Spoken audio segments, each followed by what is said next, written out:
Hello, and welcome to The Essential Reads. My name is Isaac, and my goal is to bring to you a bunch of classic audiobooks in an easy and accessible way.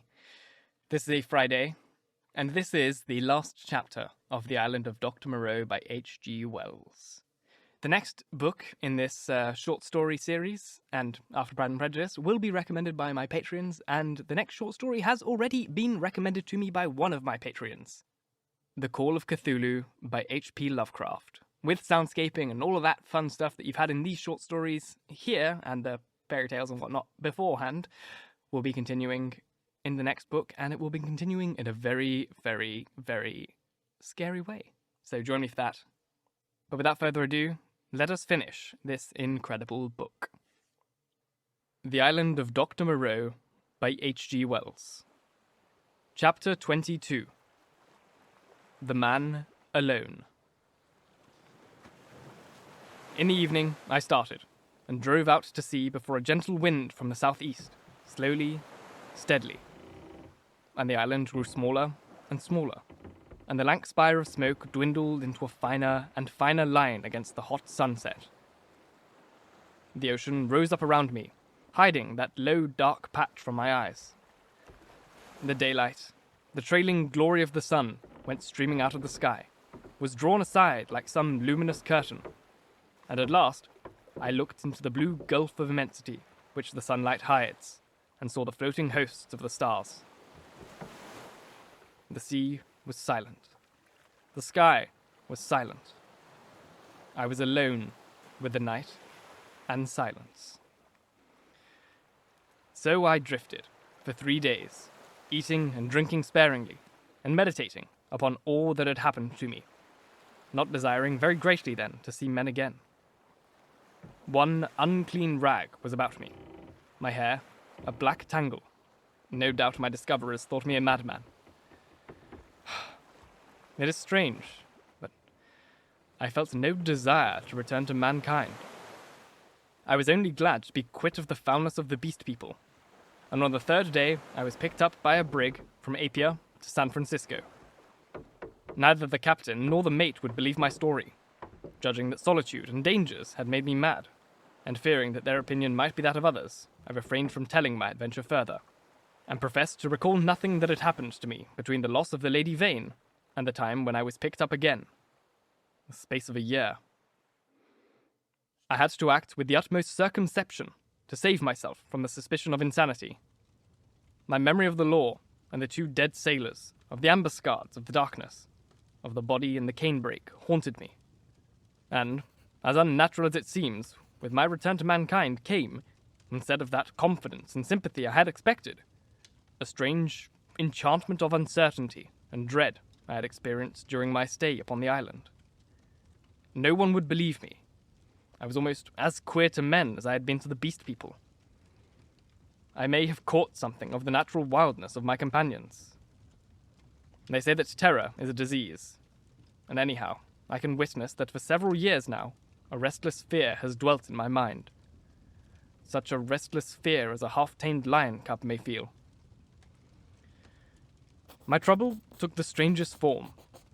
I could not persuade myself that the men and women I met were not also another, still passable human beast people, animals, half wrought into the outward image of human souls, that they would presently begin to revert, to show first to this bestial mark, and then that. But I have confided my case to a strangely able man, a man who had known Moreau, and seemed half to credit my story. A mental specialist, and he has helped me mightily, though I do not expect that the terror of the island will ever altogether leave me. At most times, it lies far in the back of my mind, a mere distant cloud of a memory and a faint distrust. But there are times when the little cloud spreads until it obscures the whole sky. Then I look about me at my fellow men, and I go in fear. I see faces, keen and bright, others dull or dangerous, others unsteady, insincere, none that have the calm authority of a reasonable soul. I feel as though the animal was surging up through them, that presently the degradation of the islanders will be played over again on a larger scale, I know this is an illusion, that these seeming men and women about me are indeed men and women forever, personally reasonable creatures, full of human desires and tender solicitude, emancipated from instinct, and the slaves of no fantastic law. Beings altogether different from the beast folk. Yet I shrink from them, from their curious glances, their inquiries and assistance, and long to be away from them, and alone. For that reason, I live near the broad, free downland, and can escape thither when this shadow is over my soul. And very sweet is the empty downland then, under the windswept sky.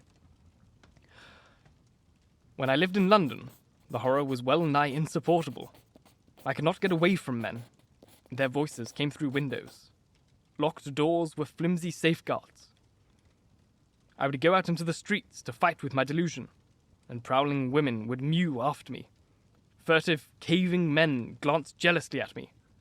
Weary, pale workers go coughing by me with tired eyes and eager paces, like wounded deer dripping blood.